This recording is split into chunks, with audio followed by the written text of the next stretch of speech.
Hi everyone, welcome to the Lisa and Deb show. And this morning we don't know what we're talking about until we talk about it, do we? And with me today is Deb Fletcher. Hi Deb. Hi. How are you? I've got to put glasses on so I can see. I'm fine. How are you? I'm great, thanks. Awesome. Cool. So Deb is an angel card reader and I do crystals. So we thought we'd start off with that and see if that gives us a topic to flow on today. So what have you pulled today, Debs? First card I pulled was dreams. You're receiving important messages during your dreams. Sometimes you may wake up and feel that you have travelled or received instruction during your sleep. Wow. So you wonder, why can't I remember my dreams? The messages and experiences of your dreams are never truly lost or forgotten. They are instead incorporated into your unconscious so that your higher self's wisdom will find them with love and govern your actions. I'm not sure that makes sense, but okay. You can more easily remember your dreams by writing whatever you recall immediately upon waking. Just write any little bit that you can remember and the rest of the dream will unravel in your memory. Review your dream journal often and look for patterns and themes. These recurrent dreams signify messages that your higher self and angels are trying to tell you. I keep having dreams and then I have exactly that the next morning where I can't remember them, or I can remember a tiny bit and I make the mistake of not writing those down, which I should, and then it would unravel and then I just lose the whole thing. How about you?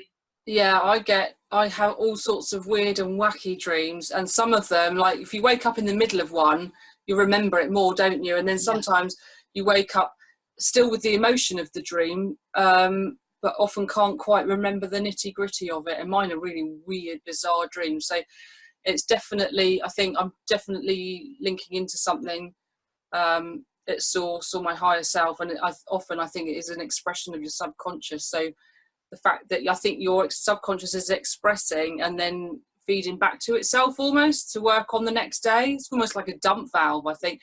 Can you show us the card? Are they like, I haven't seen them. So how that one is dreams. Oh, cool. Nice cards. Yeah. The angels on the back. And the other one I pulled was power. And funnily enough, I was talking to my best friend this morning and she pulled the power card as well, which happens a lot. We sort of, I don't know, mirror each other. And the power card is that you have all the power of your creator within you. All the power of divine love, wisdom and intelligence is available to you. You have the spiritual power to see angels and the future. You have intellectual power to tap into the universal wisdom of the one mind. You have emotional power to empathize with others and physical power that is truly unlimited. The angels ask you to give them any fears that you have and connected with your powerful person. Your angels see a quiet and beautiful aspect of your true power stemming from the only power in the universe, divine love. Allow yourself to shine within the radiant love so that the true power can radiate out of the world in miraculous ways. Wow. That really resonates with me because, you know, I'm sort of going through this transition time and I feel on some days incredibly powerful and on the right track, and then other times my old story tries to grab me back and pull me back into the old thought processes and the limiting beliefs. And it feels like you get unplugged, literally, doesn't it? Everything drains from you and you get like a huge sense of inertia. Yeah. Like when you're lacking in power. But that sounded very much as well like when you were talking about when you were meditating and you just felt that whole sort of alignment. Yeah, and I can't remember how you expressed it. Euphoria. But yes, that feels like that power. Yeah. And you know it, don't you? When you're working from that power base, because everything works. It's seamless. Everything seems to go right. The right people happen. The phone rings. The right email comes through. Everything works. And that's when you'll know sort of that power is in flow. Well, I used to only get that when I meditated, you know, and sometimes it would be just for a few seconds and then it would be gone again. And then all the thoughts come in. You're trying to sort of remove those thoughts so you can connect back with yourself again. But actually, I found myself, the more I meditate and the more I sort of become disciplined or better at it, I'm even getting those euphoric moments when I'm doing something else, so like painting, or even I found myself smiling away the other day, which probably quite mental to most people, but because when I was making a cup of tea, I just felt this lovely sort of, you know, happy, joyous. And that's when you're in the moment, truly in the moment. You're so you can just feel gratitude and alignment and in here and now, and allowing the flow, and you're not got all that other stuff coming in that takes you out of that. But also, I think people, I don't know what your perception is, but when you say power, people can have quite a negative response because they associate power equals, often case, money equals evil equals corruption. And yet personal power is, I think, the thing that you feel when someone's really acting from their place of passion. For me, the person that always stands out for that is Mother Teresa. She was a very powerful lady if you look at the amount of lives that she touched, and yet you wouldn't say necessarily she was powerful because she was so sort of quiet in her demeanour. And frail and small and petite and all the things that you don't associate with certain power. Yes. So I think there's quite a lot of connotation around that word, that you can be powerful, like a tree, massive tree, quietly powerful. Definitely. Yeah, so that just came up for me when you were talking about power, that if you said to someone, I'm feeling really powerful, they'd be like, that's a bit weird thing to say, but it really just means you'll feel the flow of energy, can't you? And you know that you're in alignment, and something's almost is that not their conditioning though? You know, like, yeah. Remember Lulu was saying the other day about powerful women being seen as bitches. Right? Is that not aggressive, the same?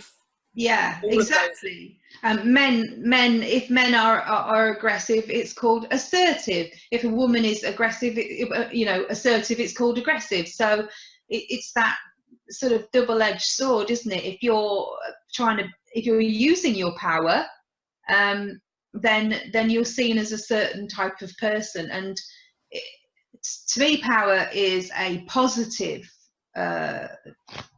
feeling to me, and it means a powerful love and a powerful energy that's positive only. That's to me. But I understand what you're saying. If a man is powerful and he's seen as strong and all that, and a woman's bitchy and all the rest of it, it's what we've been conditioned to think. Yeah, and I think sometimes if you are acting from your passion and with your personal power, some people have huge resistance to that. They really takes them by surprise, or makes them take a step back, makes them feel quite uneasy, I think, as well. So you always feel that, certainly for me in the corporate world, the minute you start hitting your power, you become a massive threat to a lot of egos, and then that's what then you get reactions from, and not in a positive sense. You probably felt that. Absolutely. I've been called challenging and forceful a number of times when I haven't agreed with people who are maybe senior to me. And then it's like you said, you become a threat because maybe they feel like you're questioning their authority. Yeah, exactly. And then you become, and I mean, I have been bullied by 2 male bosses who were threatened by me asking questions, and ostracized for that, sort of pushed out of the group, and that's very unpleasant, and it's not a nice place to be. But yes, it definitely happens, and it still happens today. That was recent. That was about a year ago. So wow. Oh yeah, I got once. I was obviously close to upsetting someone's apple cart, so I got put on garden leave for 3 months and told to pack my stuff and go home. That's what happened to me. That was what happened to me, exactly. Garden leave. Can you leave the premises straight away on some rubbish charge? I actually fought that and won, because I I couldn't use it, but I had recorded what the guy had said to me on a dictaphone. I couldn't use it because apparently you're not allowed to do that without them knowing. But I transcribed the conversation, and I was allowed to use that. Ah. So yes, I took him to tribunal and won. So it's worth fighting back. Yeah, I didn't bother because I wanted out anyway. So I just basically got 3 months holiday out of it. Excellent. It works out a good way. Win-win. Oh, cool. So do you want to pull? You don't pull a crystal, do you? No, I kind of have a rummage in the bowl. Pull a crystal. Ta-da! Yes, I had a rummage, and I find, like with you, when cards pop up, don't they? They usually, if I've got any of my cards, one of them will spin out or pop up or whatever.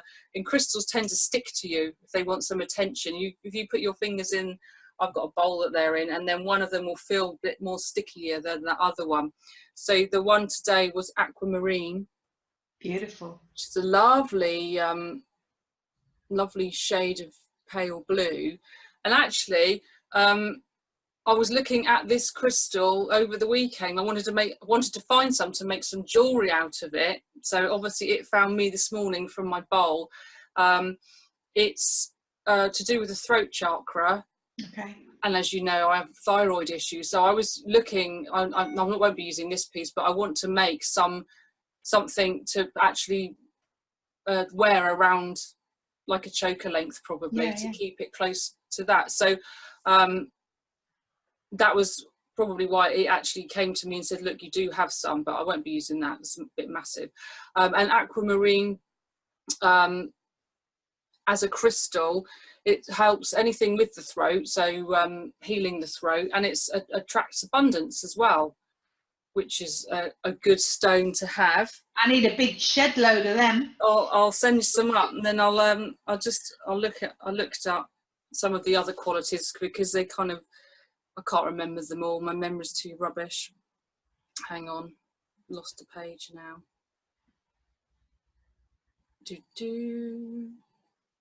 Oh, it's a protective stone as well. So it's very hard to get an impure aquamarine. So it casts a positive and tranquil aura, and dispels stress and improves communication. It's good for thyroid problems, which I knew, and swollen glands, which I suffer from, and also boosts the immune system. So it's good for that. Improves your intellectual prowess so that you come up with solutions quickly and effectively, and helps with your reasoning and logic, so you will be able to figure out the answers to complex questions. It will infuse you with energies of perseverance and discipline, and will attract prosperity and abundance, as well as good luck and fortune. So that's quite a nice stone. It's a lovely stone, and that also reflects the word that you were thinking of. Tolerance. Tolerance, yes. Doesn't it? That also marries in with that. It's a nice stone as well. You want to hold it. You know, one of those stones. So yes, my word of the week from last week is tolerance.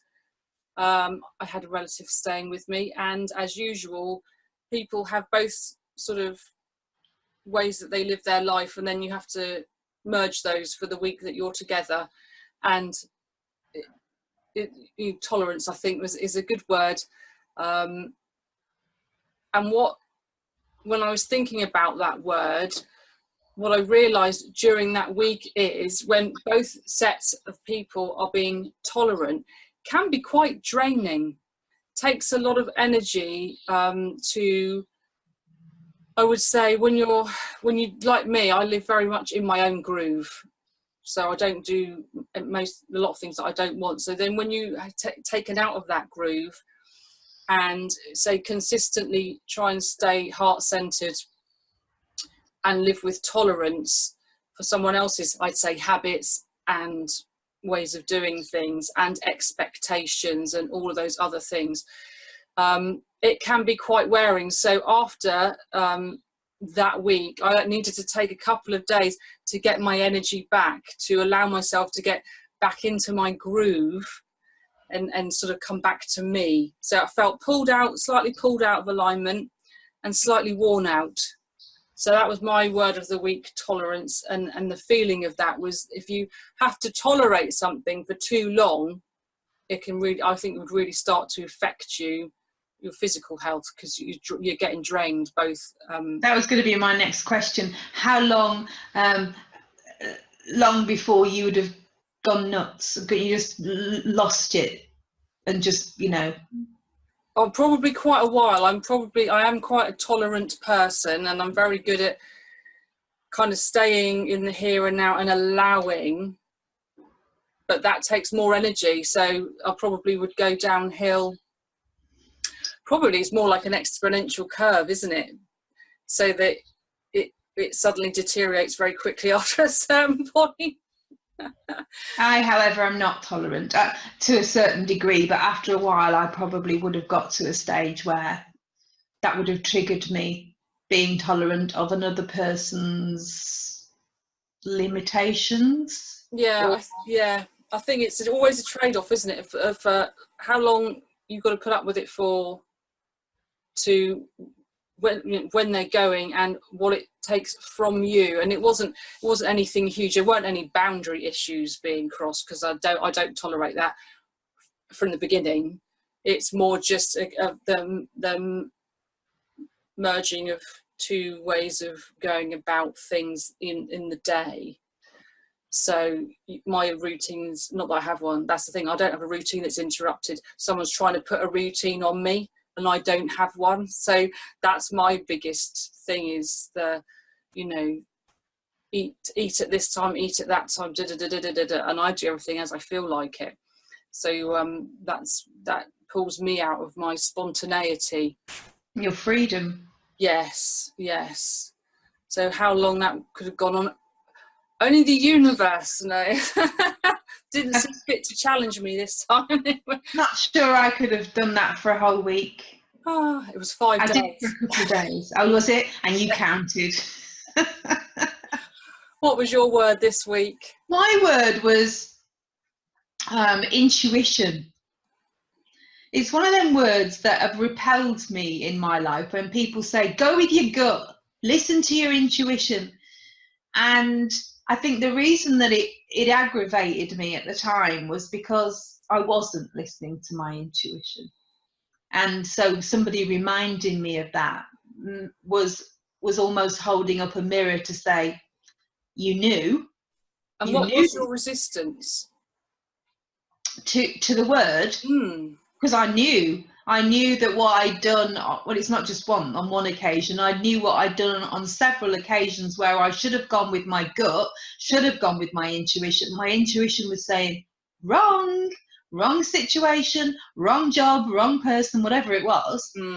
And I ignored it because I was full of self-doubt at the time. You sort of think, well, it might just be me being paranoid, or it might just be me, not trusting myself, trusting that sort of thing. So if then people had brought that up, you should have used your intuition, then it's almost a reminder that you've messed up and you could have avoided it. But if you're a logical person, you can explain why you made a decision from your head, can't you? X plus Y equals Z type, but if you're going from your gut, you can't actually logically explain that, can you? So it's very easy to justify why you make a head-led decision.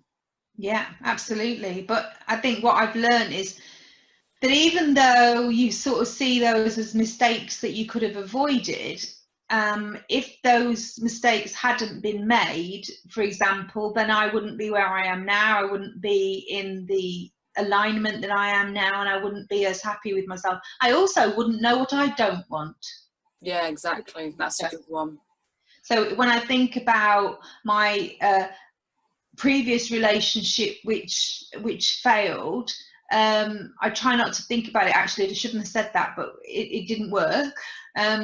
But I'm trying to think of it now as that was a lesson to show me in a 1,000 different ways what to be authentic to myself, not to lose myself in other people, and to know what I want in the future, and also what I learned was to trust my intuition, because I would have been right to have avoided that situation. But also it gives you experiences that you can help other people with as well.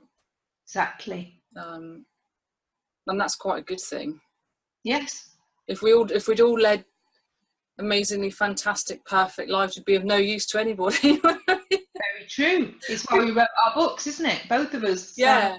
We'd just be really boring, and well, life would be boring, wouldn't it? We'd be inventing things to go out and have experiences to the contra, just to have an experience if everything was all perfect. Yeah, very true.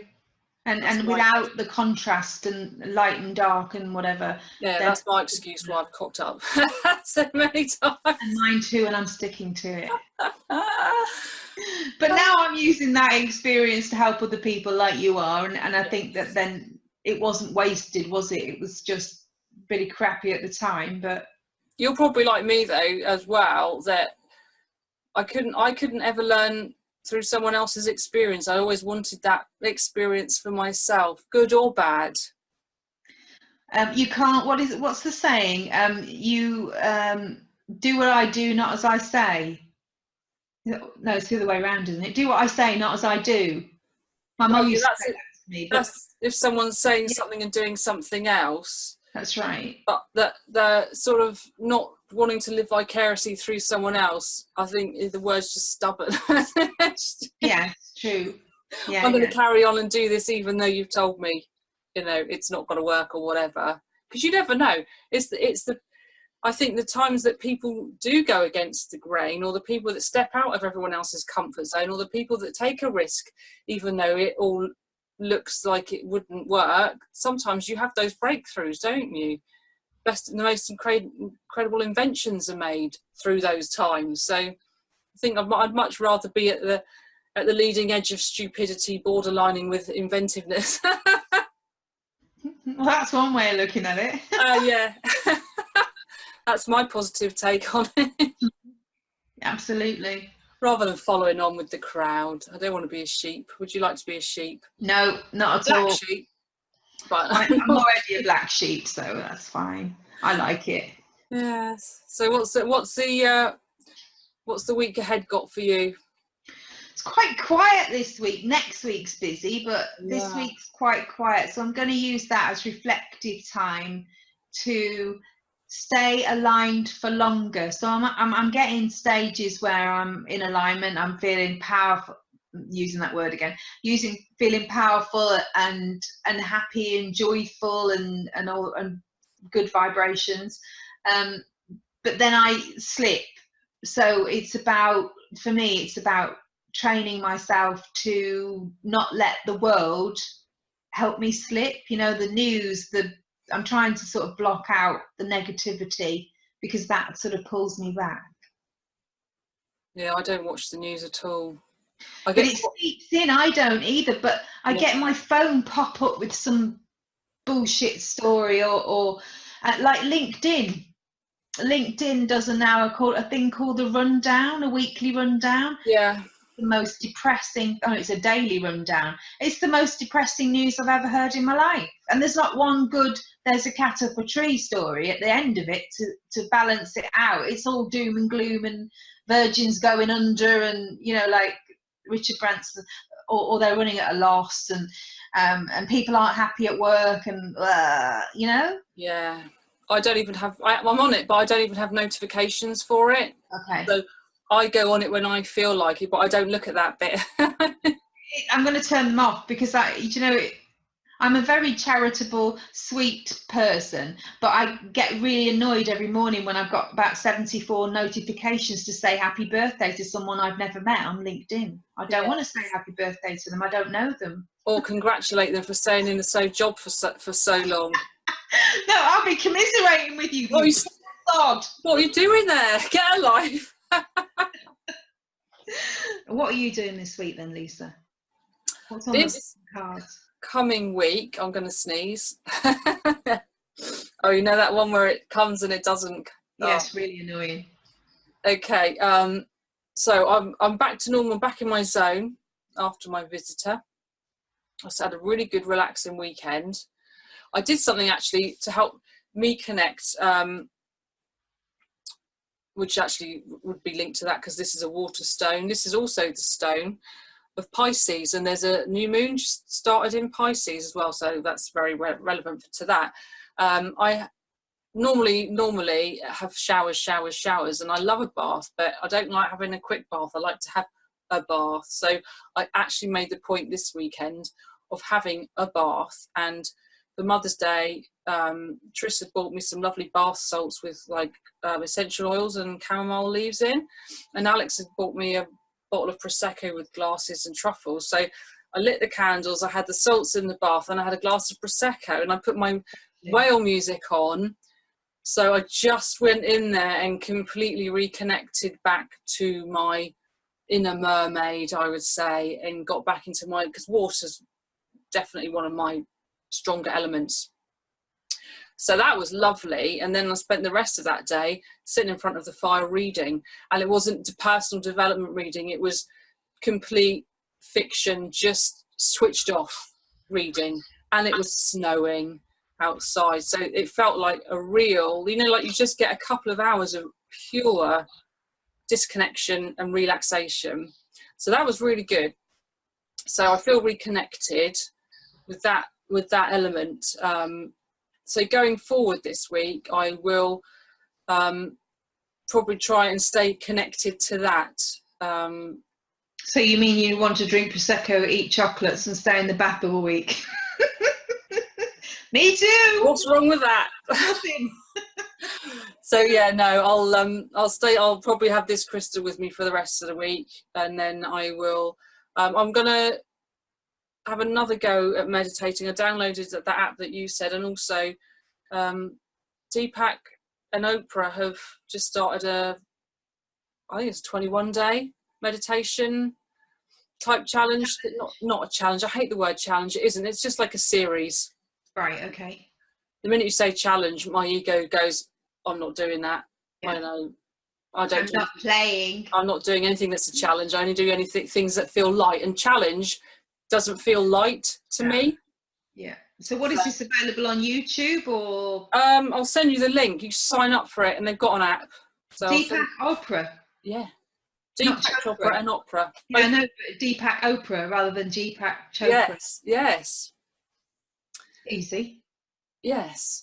I'll send you the link for that. So I'm going to attempt to do that and get a little bit more meditation going. As you know, I have slight troubles with that. So I'm much better with a guided meditation, because that gives something for me to focus on rather than allowing other things in. I know, because when you're not doing my guided meditation, they say concentrate on your breathing, but that's not enough to bring those thoughts into control. Just breathing. They say if you're not doing a guided meditation, if you're just doing your own meditation with nothing, then you should concentrate on your breathing in and out. But it just never gives me that sort of quiet. Well, I can do that because that's like yoga. So I don't know if you do yoga, but when you do yoga, there's a special way of breathing, so you're very aware of that in all the poses. So that bit I can do, but I have that thing where other spirits come in. So the minute I sit down and still everything else, they start to come in, and then if I block them, I'm blocking my connection to myself and to source. So it's like it's just much easier for me to get guided and then give my conscious something to focus on. So I will be trying that. So that's all I'm going to set myself this week, other than the normal stuff. Yeah. Well, my news is that when I was supposed to be on BBC Radio West Midlands on Sunday, this coming Sunday, and so this is a bit funny, and because of the terrible snow that we had yesterday, that threw her schedule off. Oh. So they couldn't get the people on. So now I'm on the Sunday after.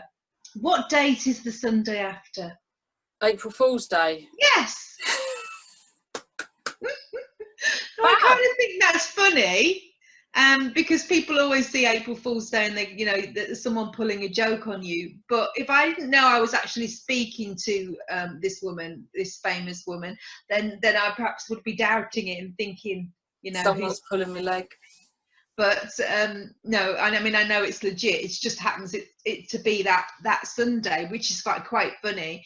But my aunt was born, and she was a lovely woman. She was born she's gone now, but she was born on the 1st of April. So it's like people saying 13th is an unlucky number, whereas my grandma was born on the 13th. So I actually think it's a lucky number for me. It's a lucky number for me too, 13. So it's what you've kept, isn't it? So yeah. So at 1st of April, fine, bring it on. So that's Easter Sunday, isn't it? Is it? Yes. Oh my goodness. I only know that because we've got a wedding to go to on the Saturday, the 31st. Oh, okay. So yes, well, that's cool. At least it hasn't been cancelled. It's just been postponed. Don't just think the universe is aligning so that somebody that's meant to be listening on that day will be there on that day. That's all I think. Not looking into it. All that snow is your fault then. Apparently it is, and I'm very sorry. But okay, well, thank you for joining us today. I know that we spoke about many different things, and join us again next week. And if you can put this on, I haven't finished it. Oh. And if you want to give us a topic to discuss or talk about, then probably don't put that bit in because it's bollocks. If you've got something that you want us to talk about, then let us know. Okay, are you finished now?